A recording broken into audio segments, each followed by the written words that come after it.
उसकी सरकार हो तब भी पेपर लीक, इसका सरकार हो तब भी पेपर लीक, जिसका सरकार हो तब भी पेपर लीक। चाहूँ कि बीपीएससी हो या एसएससी हो या यूपीएससी हो, ये भ्रष्टाचार, ये महा डकैत हो चुके हैं। बीपीएससी और की चिंता किसी को है? लोग यात्रा पर, यहाँ कोई यात्रा करने की जरूरत नहीं। और जो क्वेश्चनर लगातार एक कोचिंग के द्वारा सजेस्ट किया जाता है, वही क्वेश्चन क्यों आता है और वही क्वेश्चन आउट क्यों होता है, पेपर आउट क्यों होता है? नमस्कार, मैं प्रिंस कुशवाहा, आप फर्स्ट बिहार झारखंड देख रहे हैं। सांसद पप्पू यादव दिल्ली से पटना पहुंचे हैं और पटना पहुंचते ही तेजस्वी यादव और मुख्यमंत्री नीतीश कुमार को दोनों ही को ही निशाने पर लिया है। कहा है कि बीपीएससी का पेपर लीक हो रहा है। जब तेजस्वी यादव सरकार में थे तभी लीक होता था और नीतीश कुमार यानी कि एनडीए की सरकार है तभी भी लीक होता है। साथ ही बिहार के तमाम माता पिता से आग्रह कर रहे हैं कि अपने बच्चों के लिए सड़क पर उतरिए और अपने विधायक और सांसदों का आवाज़ घेर लीजिए। जिस तरह से बिहार के युवाओं के भविष्य के साथ खिलवाड़ किया जा रहा है और ऐसे में कोई नेता बोल नहीं रहा है। पेपर लीक होता है हमेशा, एक बार बात नहीं है, हमेशा की बात है, लेकिन इस पर सरकार मौन रहती है। लेकिन वही अब तेजस्वी यादव को लेकर भी कह रहे हैं कि देखिए वो भी जब सरकार में आते हैं तभी भी पेपर लीक होता है। और सीधे आपको बता दें कि पप्पू यादव दिल्ली से पटना पहुंचे हैं और पटना से सीधे गर्दनी बाग जाएंगे जहां बीपीएससी अभ्यर्थी धरना प्रदर्शन कर रहे हैं। लेकिन पहले आप पप्पू यादव का वो बयान सुनिए जिसमें तेजस्वी यादव पर भी जमकर बरस रहे हैं। यात्रा पर, प्रगति यात्रा पर आज तेजस्वी यादव का यात्रा होगा। बीपीएससी का ना आप बात करिएगा, आज जा रहे हैं आप लोग। यात्रा तो सभी लोग ना करते, अच्छी बात है। सीएम साहब वो बीजेपी बचने देगी। देखिए, बीजेपी पहले ही शिंदे और अजीत पवार को पैदा कर चुकी है, समझ रहे हैं ना आप चिंता मत करिए। या तो ये लोग राष्ट्रपति शासन में चुनाव लड़ाएंगे बीजेपी वाले, या नहीं तो नीतीश कुमार की राजनीति को समाप्त करने में और उनकी विचारधारा समाप्त करने में बीजेपी आज से लगी हुई है। बीजेपी किसी को छोड़ी है? अभी आजसू को बर्बाद किया कि नहीं? और शिंदे अजित पवार का क्या हाल किया? रेड्डी का क्या हाल किया? तो आपको लगता है कि चंद्रबाबू नायडू और नीतीश कुमार को छोड़े? नीतीश कुमार जी को हाउस डिजॉल्व करके चुनाव में चले जाना चाहिए। नीतीश कुमार की यात्रा में बीजेपी के कोई भी नेता नहीं गए थे। भैया, मैंने पहले कहा कि बीजेपी नासूर है और अपने एलाइज को कभी भी रेस्पेक्ट नहीं देती है। यदि एलाइज गठबंधन धर्म का और एलाइज का सम्मान कोई देती है तो वो कांग्रेस है।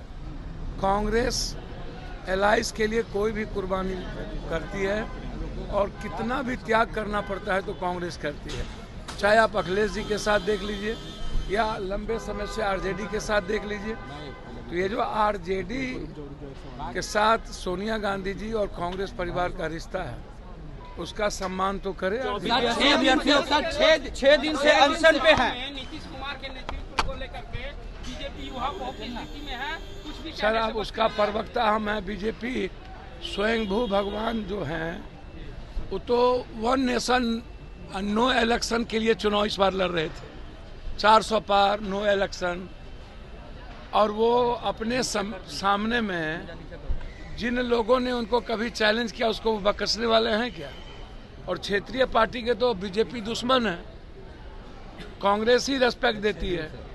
और मैं इतना जानता हूँ या तो राष्ट्रपति शासन ये लोग लगवाएंगे या तो पार्टी तोड़ेंगे, नेतृत्व बदलेंगे और समय के पहले ही चुनाव करवाएंगे। हमारा नेशन में बैठे हुए हैं बीपीएससी के तो जा रहे ना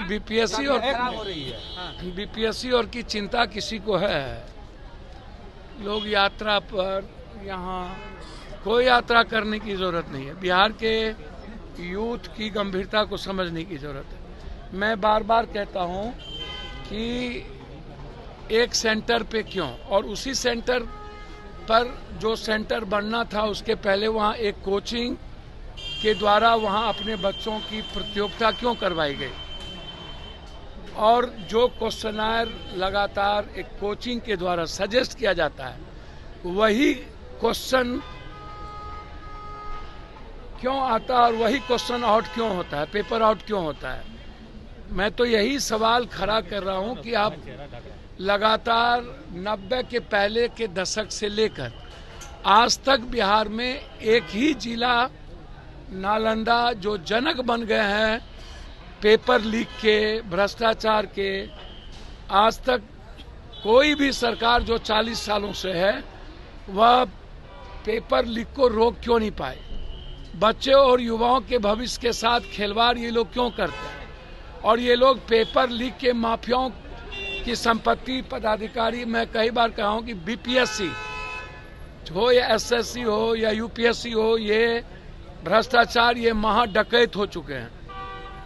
इन जो बीपीएससी के चेयरमैन पद पर रहे हैं 90 के पहले से कितने जेल गए हैं और संपत्ति किसी की आज तक जांच नहीं हुई है। तो हम तो कह रहे हैं कि बीपीएससी के सभी लोगों की संपत्ति जांच हो, और जो माफिया इसमें इन्वॉल्व है 3 महीने के अंदर एसपीडी ट्रायल हो, हाई कोर्ट के मॉनिटरिंग में हो।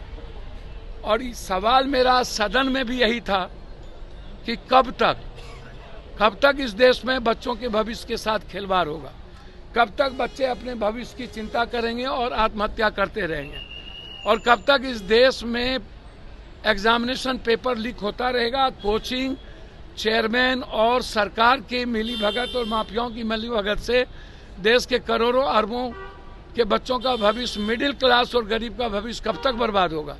वैसे ही नौकरी अब है नहीं इस कंट्री में, आरक्षण खत्म हो गया, प्राइवेट नौकरी की ओर हम बढ़ गए हैं, और जो नौकरी थोड़ी बची हुई है वह करोड़पति अरबपति के बाल बच्चे, नेता पदाधिकारी के बाल बच्चे के लिए पेपर लीक आउट हो जाता है। तो हम इंक्वायरी चाहते हैं।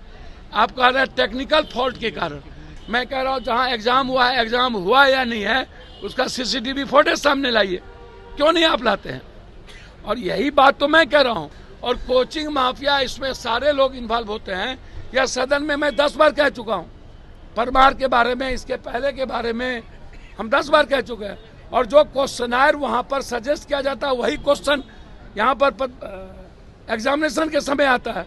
तो आपको नहीं लगता कि बिना सेटिंग का कोई कोचिंग नहीं चल सकता? अम्बेडकर को लेकर के गृह मंत्री ने जो कहा है, अम्बेडकर को लेकर के गृह मंत्री ने पूरा परीक्षा रद्द करने की मांग कर रहे हैं, क्या होगा एग्जाम करने की? भैया देखिए, जो कहते हैं एक कदम चलो, ये एक कदम क्या चलना है। विपक्ष को अभी बैठ जाना चाहिए, और एक भी एमएलए एमपी को क्षेत्र में बच्चों को ढुकने नहीं देना चाहिए। सारे माँ बाप को लेकर के सारे एमएलए एमपी को घेरना चाहिए और कहना चाहिए कि हम नहीं ढुकने देंगे, मेरे वोट से तुम बने हो।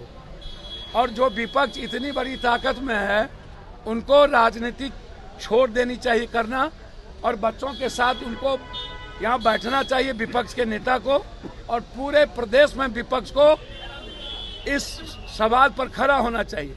जब सदन में होते हैं तब भी तो पेपर लीक होता है, इसकी सरकार हो तब भी पेपर लीक, इसका सरकार हो तब भी पेपर लीक, जिसका सरकार हो तब भी पेपर लीक। आखिर क्यों और कब तक? सीएम की नाराजगी की बात आ रही है। सीएम की नाराजगी की बात आ रही है। अब इसका टीका पर पैनोरमा ग्रुप, जो सोचता है वो करता है। ये लो मुंह मीठा करो, आज मैंने अपना जॉब छोड़ दिया, अब हम पूर्णिया वापस जाएंगे।